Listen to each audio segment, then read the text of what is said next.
Welcome back everyone to episode 4. Today we're gonna take a look at Genesis 1 verse 4. And God saw the light that it was good, and God divided the light from the darkness.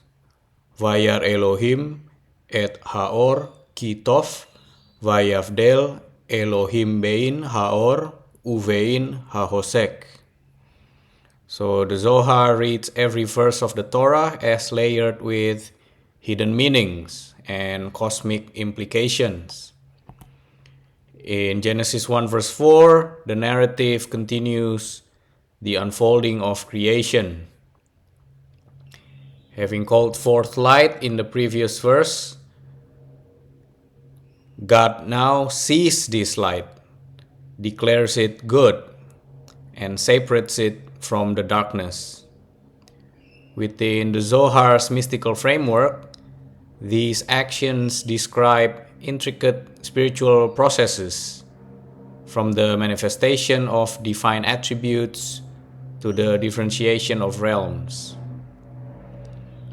So here we have a detailed exploration, weaving together essential Kabbalistic themes, the Sephirot, the Or Haganus, or which means hidden light in English, and the interplay between light and darkness in the structure of reality and the human soul. So we have the first, Vayar Elohim et Haor, God saw the light. So seeing as divine perception and approval. The phrase God saw is highly significant. While the literal sense suggests observation, the Zohar interprets this as seeing as a metaphor for divine recognition, approval, and integration. First, as supernal sight. In Kabbalistic language, to see often refers to a higher mode of comprehension or awareness, sometimes associated with Hokmah, which is wisdom, or Bina, understanding. The Zohar suggests that God's sight is the integration of the emergent creation into the divine plan. It is the seal of affirmation that this new emanation, which is light, perfectly aligns with the higher wisdom. And we have unity of perceiver and perceived. Within the mystic realm, God seeing is not an act of an external observer. Instead, it is a self-perception. The infinite perceives a facet of its own light made manifest in creation. In this sense, God saw emphasizes that light is intrinsically divine, an expression of the Godhead, rather than a separate or alien entity. The divine name Elohim. For the fourth time in Genesis 1, the text uses the name Elohim. The Zohar underscores the significance, Elohim and constraint. The name Elohim is associated with din or judgment, or Geburah, might, the divine power that constricts, defines, and structures. Even though the verse talks about goodness and light, it is Elohim who sees and separates. This reflects an essential Kabbalistic principle. Only through measured, finite revelation can the infinite light be integrated without overwhelming creation. And we have balancing attributes. The Zohar often reads Elohim as a reference to the left side of the Sefirot tree, which is the Geburah side. Yet the verses mention of good suggest a bridging toward Hesed, loving kindness. Thus, the Zohar sees an undercurrent of balance. The name Elohim ensures that light is good, precisely because it is balanced, channeled, and ready to become part of the cosmos. So next on the verse, we have in Hebrew, Ki Tov, which means that it was good. Tov as an expression of divine beneficence. The evaluation Ki Tov, that it was good, appears multiple times in Genesis 1, but here it is used first concerning light. In the Zohar's reading, intrinsic goodness. This first light, or the Or Haganus, is fundamentally Tov. It embodies the quality of Hesed, kindness, the outpouring of beneficence. And then we also have alignment with the divine will. The term good suggests that this light resonates with the divine purpose in creation. It is not a random or neutral phenomenon, but a revelation of God's benevolent intent. So connection to the hidden light, or Haganus. Many passages in the Zohar and later Kabbalistic literature hold that the good light in this verse is the primordial, supernal light that God ultimately conceals. According to the famous teachings, created on day one, concealed immediately. The same light that God saw as good is hidden, lest it be misused by forces unworthy of it. The goodness of this light implies it is reserved for the righteous, Sadikim, who can handle and reveal it properly. And the second one from the teaching, which is participatory goodness. The Zohar often teaches that whenever a person performs mitzvot, or in English, commandments, and elevates their consciousness, they draw forth a spark of that hidden light back into the world. Thus, the goodness of light is not static. It invites human participation to unlock and manifest it. Here we have on the verse, next is Vayavdel Elohim bein haor uvein hachoshech, which means God separated the light from the darkness. So separation as a defining act. The verb Vayavdel, which means he separated, this is crucial. In Zoharic thought, creation unfolds largely through distinctions and boundaries. From chaos to order, verse 1 and 2 depicted darkness overshadowing the deep. Verse 3 introduced light, and now in verse 4, these two polarities, light and darkness, are distinctly demarcated. The separation is the essence of definition. The cosmos transitions from an undifferentiated swirl into structured realms of day and night, hiddenness and revelation. In Sefirah Geburah, the act of division or separation often corresponds to Geburah in the Sephirotic schema, the power to draw boundaries.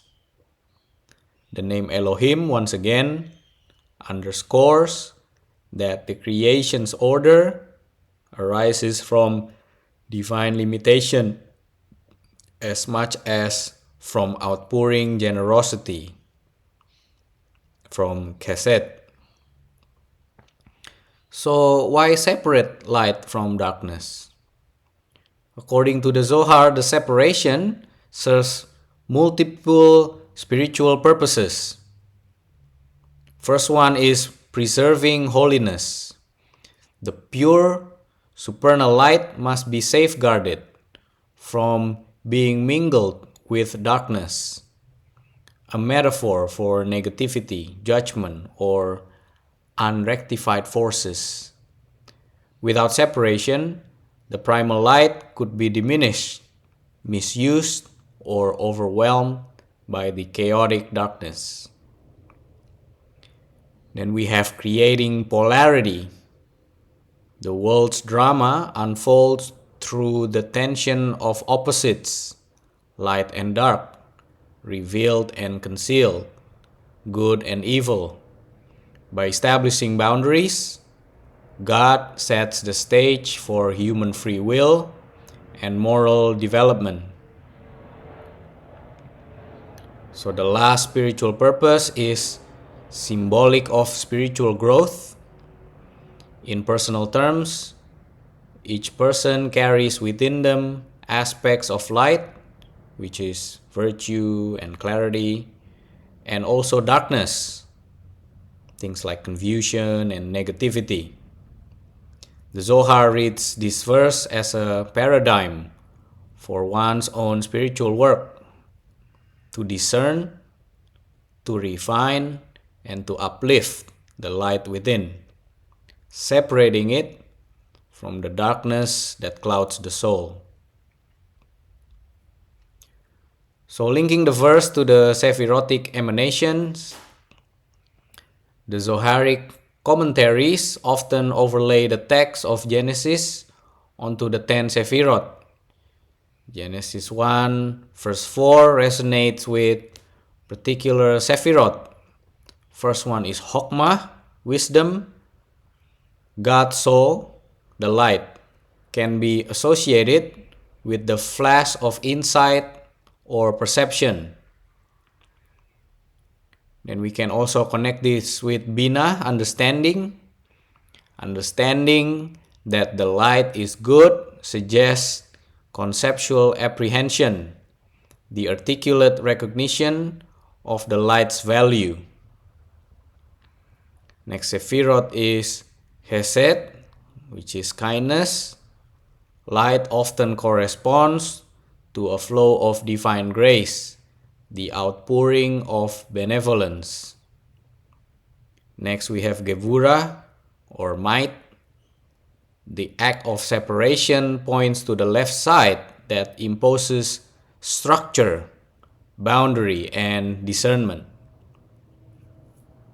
We also have this connected to Tiferet, which is beauty or harmony. So this first harmonizes the interplay of expansive light and its measured revelation, bridging left and right. And then last we have Malkuth, which is the kingdom, the final domain where the actions occur in the created realm, wherein the separation is observed and actualized. So thus, Genesis 1 verse 4 can be viewed as a microcosm of the entire emanation process, the divine blueprint flowing through these attributes to shape a balanced cosmos. So, darkness in the wake of light, two perspectives. Darkness as absence versus darkness as concealment. First, absence, lack of illumination. So on a plain reading, darkness is simply the absence of light. God's separation ensures that there are times and places where this luminous force is not visibly present. Concealment, hidden presence. The Zohar redefines darkness as potentially containing a concealed light, a higher revelation not yet disclosed. Thus, the boundary does not imply a vacuum, but rather a protective cloak, preserving that which is not yet ready to be revealed. So the moral and the mystical polarity, day and night as a pattern. Soon, the text will call the light day and the darkness night. So the Zohar sees spiritual parallels, day, which is clarity and revelation, fosters growth in Torah and mitzvot. Night, hiddenness or challenge, can serve as a catalyst for deeper longing and transformation. And we have good and evil. While the biblical text doesn't explicitly call darkness evil, the Zohar acknowledges that darkness can be misaligned with holiness, especially if it remains unrefined. By separating light from darkness, God lays the foundation for moral discernment, inviting humans to choose the path of illumination. Next in the verse, it's God saw that it was good. This is the divine pleasure in creation. So the pleasure principle in the Zohar. The Zohar sometimes speaks of ta'anuk, which means delight in English. At the supernal level, the infinite Ein Sof experiences pleasure in the process of creative self-expression. When the text says, God saw that the light was good, it hints at divine satisfaction in how creation is unfolding. So parallel to a craftsman, just as an artisan admires the first fruits of their labor, so the verse conveys that the Creator beholds the newly emergent light and delights in its goodness. And we also have ever-renewed creation. The Zohar frequently asserts that creation is continuous. God is constantly seeing the light is good, revalidating existence in every moment. This implies that the cosmos is upheld by an ongoing divine gaze, an eternal approval that sustains reality. We also have the human emulation. Kabbalistic teachings encourage humans to imitate God's creative joy. We too can see the goodness in our deeds, words, and spiritual insights, thereby strengthening and affirming them. Each time we do so, we mirror God's own stance toward creation, enhancing the light in our personal and collective spheres. So the mystical contemplations on Genesis 1 verse 4, from a meditative or contemplative perspective, the Zohar's reading of the first 4 can inspire practical spiritual exercises. First one is to recognize light within. One might contemplate the inner sparks of goodness or clarity that appear in moments of insight and moral growth. Acknowledge them. God saw the light and affirm their intrinsic goodness. The next exercise, we can see it as separating personal light from darkness. So through introspection, identify the darkness, our negative traits, confusion, or destructive tendencies that mingles with our inner light. Enact a separation by refining and elevating the good while discarding harmful impulses. The last practice, we can see this as ongoing divine delight. Reflect on the idea that God continuously gazes upon creation. Everything we do, every spark of light we generate is witnessed, validated, and rejoiced in by the divine presence. So the broader context, day 1's whole arc, Genesis 1 verse 4, fits into the sequence of day 1 from initial chaos, verse 2 to the call for light, verse 3 to its recognition, and verse 4 and soon to be named day in verse 5. In the Zoharic commentary, this is the unity of opposites. The first day is about revealing light amid darkness, forging harmony out of chaos. And we have the path to distinction. Each subsequent day in Genesis continues this pattern of setting boundaries, separating waters, forming celestial spheres, differentiating species, an ever-increasing differentiation. The foundation for all separation is established right here with the division of light from darkness.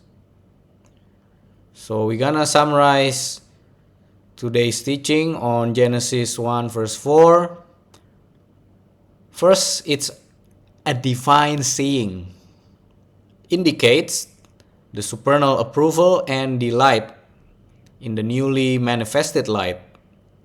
It also reflects a deeper identification of the infinite with its emanations. Second, we can summarize this as light's goodness stems from its alignment with Chesed and the divine will. This primordial light is an all-encompassing illumination, partially hidden away for future revelation and for those who act righteously. The third point, we can summarize this as separation from darkness, achieved through the judgment aspect of Elohim, ensuring that the pure radiance is protected and that creation unfolds through distinct realms, light and darkness, day versus night, revelation versus concealment. Next point to summarize is this as cosmic and personal dimensions. The verse mirrors our spiritual journey, recognizing the good, separating it from what obstructs, and allowing the divine gaze to affirm and uplift the sparks of holiness within. Last point to summarize, this is an ongoing process. Creation is continuous. The Zohar suggests that in every moment, God sees or validates the light that emerges from our actions. And we, in turn, must separate and refine that light in our daily lives.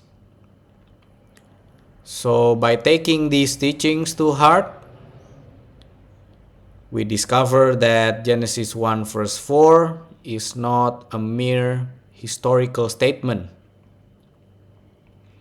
It is a timeless revelation about how the divine perceives and nurtures the seeds of goodness throughout the cosmos.